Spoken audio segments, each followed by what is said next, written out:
Welcome to the MoneyWise Channel, a place where we talk about inspirational things and the process of setting up goals, because it's so important to set up goals. So today we're going to be answering some more emails. Continue to send me the emails. I love it. Got so many of them. Continue to send them. We're going to keep running through them and answering all questions. So ask me some questions. I'll give you my opinion, maybe some facts, my perspective on whatever you ask me. This is great. So today, the email we're looking at today, I'm not going to say their name, but they asked me about image.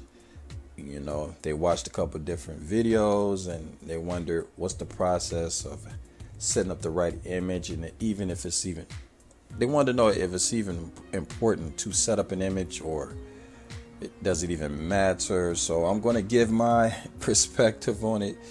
And first thing I want to say about an image is the basic part. The basic part about image is it's a representation of the external form. That's what an image is.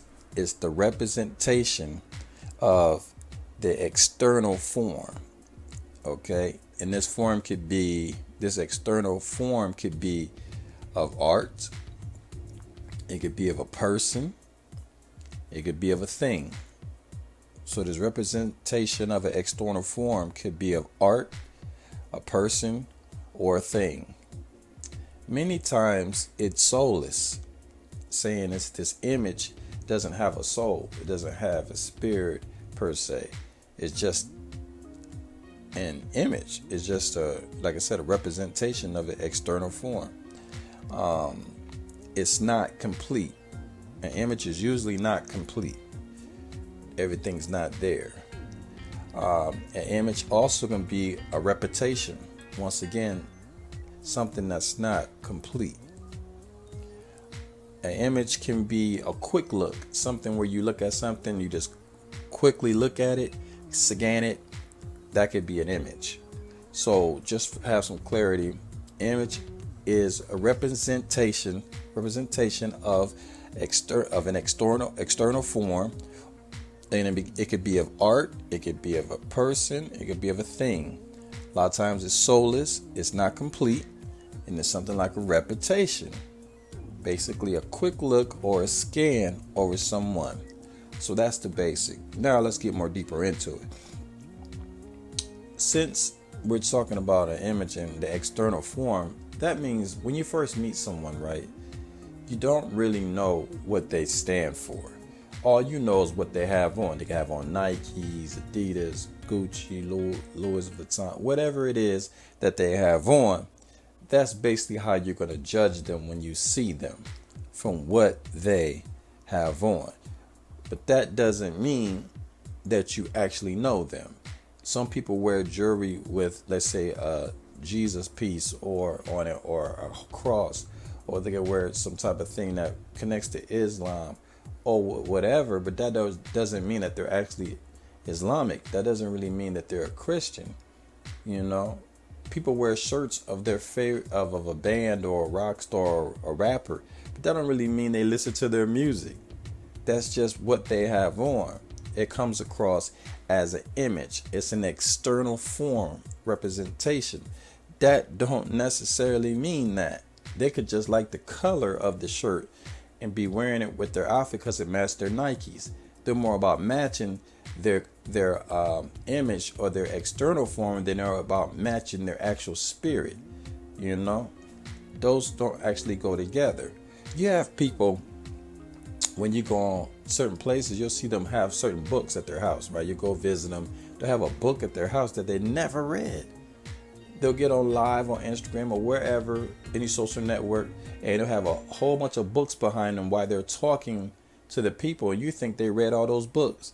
But actually they didn't. Those books are just sitting there. So that's about image. They haven't read any of those books. I would have conversations with people sometime, and we'll be breaking things down, and they'll be like, oh, yeah, you mean like Rich Dad, Poor Dad? And I'll be like, did you read the book? No. Have you ever seen the book? No. So why did you just cut me off while I'm breaking things out about Rich Dad, Poor Dad, the book. They said, oh, because I heard about it. So until I asked them a couple questions, they had cut me off where I couldn't tell the information to the rest of the people in the room because they said, oh, yeah, Rich Dad, Poor Dad. I could have stopped right there because I would have thought that they knew what I was talking about. But they were holding up an image.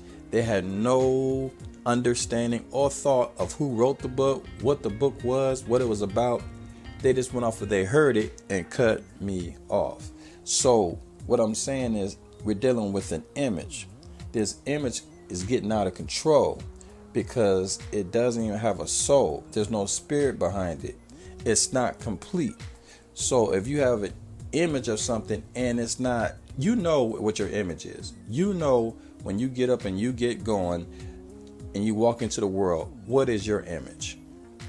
Now the question is, it's okay if you got an image, but does the inside of you match the outside of you? Because if it doesn't, then this is a bad look for you, because once you're tested, once someone digs a little deeper, you're going to be embarrassed because it's not going to represent what you have been pushing. You have people out here that seem like they want to fight all the time. Their whole image is, I'll fight. Well, if you keep putting that energy out there, then one day someone's going to match it. So now you have the image that you're a fighter, and then once you're in a situation, now you have to fight. Here you are. Now you're here. Now you got a situation and your inside doesn't match your outside. It doesn't matter because now you don't want to stand up in it. You see, this is the thing. We have to be conscious of building images that don't represent us. It may represent the outside, like a person that goes to the gym, right? They could take steroids and do things of that nature and build their body up, right? Like they're very, very strong by the way they look. But when it comes down to actually being strong, they're not, They might look like they're a beast, but when it comes down to actually fighting, they might not even know how to fight. I think about the story in the Bible about, the guy that had all the power. He was very strong in the book. And they speak about, Delilah cutting his hair. And that's where his strength was at, because she was looking for his strength. Nobody could figure out where his strength was, so she had to manipulate him to finally tell her where his strength was out and where his strength was at, so they could actually break him down. But this is the thing. The reason why I believe Delilah had to figure out where his strength was, because clearly he wasn't a big guy. Because if he naturally was a big guy with big muscles and things of that sort, they never would have had to work with Delilah to secretly get him to tell her what or where his power was. So when they cut his locks off, that's where they found out where his power was. So they cut him off and then he lost his power. But my point is, his image, looking at him, you couldn't tell actually where his power was, but it was in his hair. So my point is, what I'm saying is, that image, that outside, that representation, it's not always right. It's not always there. So you have to be conscious when you meet people. Don't get caught up in the image.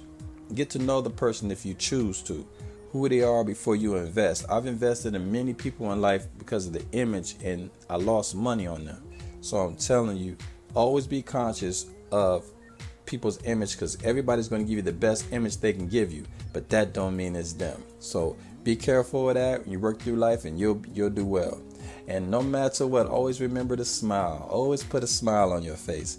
And remember, plans may change, but goals stay the same. Like and subscribe to this MoneyWise channel, and I'll see you on the next video.